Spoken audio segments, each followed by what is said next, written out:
मध्य प्रदेश में अब जल्द ही जिलों और संभागों की सीमाएं बदलने वाली हैं, जिसे लेकर प्रदेश सरकार ने प्रशासनिक पुनर्गठन आयोग का भी गठन किया है। आयोग में रिटायर्ड एससीएस मनोज श्रीवास्तव को सदस्य के तौर पर जिम्मेदारी दी गई है और आयोग को 1 साल की टाइमलाइन भी दी गई है। कैसे बदलेगा प्रदेश की प्रशासनिक इकाइयों का नक्शा और क्या होगी पूरी प्रक्रिया, देखिए रिटायर्ड एससीएस मनोज श्रीवास्तव ने इंडिया हेल्थ संवाददाता प्रखर जैन से क्या कुछ बात की है।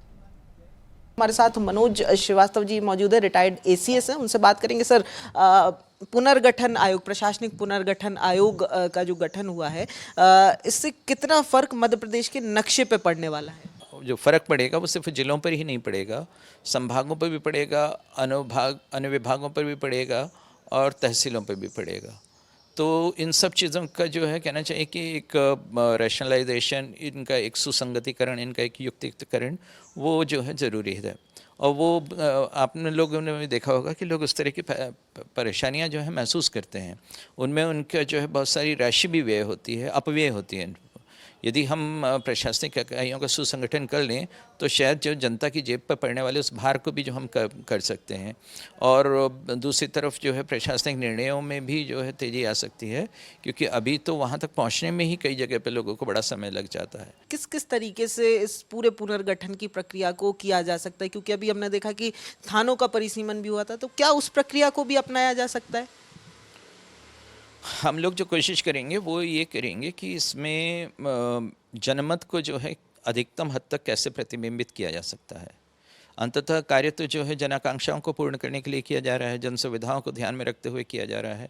तो जनता जो है इसमें सबसे पहला फैक्टर है और उसकी राय जानना जो ज़रूरी होगा। वो पब्लिक हियरिंग के माध्यम से भी हो सकता है, वो रिटर्न रिप्रेजेंटेशंस बुलाकर भी हो सकता है, और वो उसके साथ साथ जो है जनप्रतिनिधियों से बात करके, जो सोशल वर्कर्स हैं उनसे बात करके, मीडिया पर्सनल हैं उनसे बात करके, पब्लिक एसोसिएशन के लोगों से बात करके उनसे भी होगा। तो ये अभी हम लोग तय करेंगे।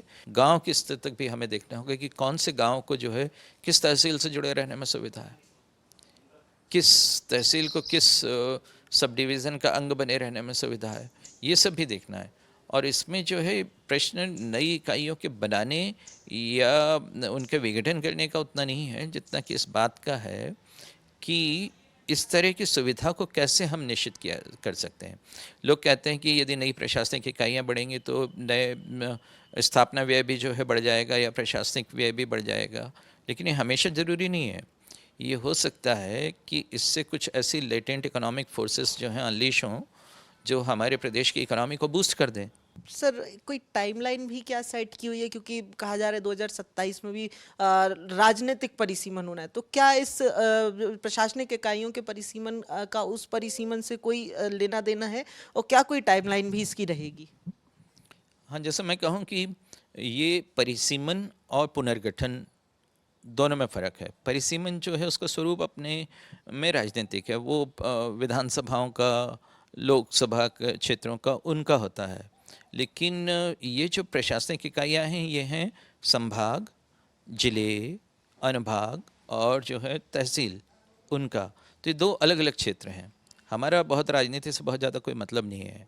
हमें तो ये देखना है कि एडमिनिस्ट्रेटिव जो ग्रीवेंसेस हैं उनको हल करने के लिए जो आम जनता जाती है कहीं पर, तो उसके लिए अधिकतम सुविधा किस तरह से सुनिश्चित की जा सके। सर, इस समय 55 ज़िले हैं मध्य प्रदेश के अंदर।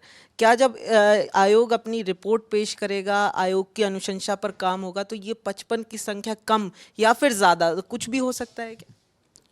हाँ, हमें दोनों तरह की जो है स्थितियों के लिए खुले होने चाहिए, क्योंकि किसी क्लोज्ड माइंड के साथ हम लोग बात नहीं कर सकते कि हमें जो है ज़िले बढ़ाने ही हैं, हमें तहसीलें बढ़ानी ही हैं, हमें संभाग जो है बढ़ाने ही हैं। ऐसा क्लोज्ड माइंड नहीं है, दोनों तरह के विकल्प ओपन हैं। सर, एक सवाल विपक्ष ने कल किया था कि ये जो पुनर्गठन है ये राजनीति से प्रेरित ना हो, तो इस सवाल को आप चैलेंज के रूप में कितना बड़ा चैलेंज देख पा रहे हैं? निश्चित रूप से जब भी कोई पहल होती है तो लोग तरह तरह की आशंकाएं, कुशंकाएं करते हैं। जब वो उसकी कार्यप्रणाली को देखेंगे तो स्वयं ही उनका निवारण हो जाएगा। हमारा, जैसे मैंने कहा कि राजनीतिक पुनर्सीमन से हम लोगों का कोई संबंध नहीं है। हम लोगों का सीधा संबंध जो है प्रशासनिक सुविधा के हिसाब से है, जोग्राफिकल कॉन्टिग्यूटी के हिसाब से है, और जो है इस चीज़ के हिसाब से कि एडमिनिस्ट्रेटिव एफिशिएंसी जो है ज़्यादा से ज़्यादा कैसे लाई जा सकती है। ये हम लोगों के लक्ष्य हैं। तो ये थे हमारे साथ मनोज श्रीवास्तव जी, जिन जो इस प्रशासनिक पुनर्गठन आयोग के सदस्य हैं। साफ तौर पर अगर कहा जाए तो इस आयोग का एकमात्र लक्ष्य है कि जन सुविधा के लिए जन सुझावों के साथ भौगोलिक और ऐतिहासिक पृष्ठभूमि को देखते हुए प्रशासनिक सुविधा ज़्यादा से ज़्यादा हो, लोगों को जिला मुख्यालय तक पहुंचने में या फिर अपने काम कराने में ज़्यादा से ज़्यादा तकलीफों का निराकरण मिले, और साथ ही प्रदेश के विकास की एक नई पहल जो है हो सके, इसकी कोशिश जो है इस आयोग की रहेगी। कैमरा पर्सन इरफान के साथ प्रखर जैन, इंडिया अहेड।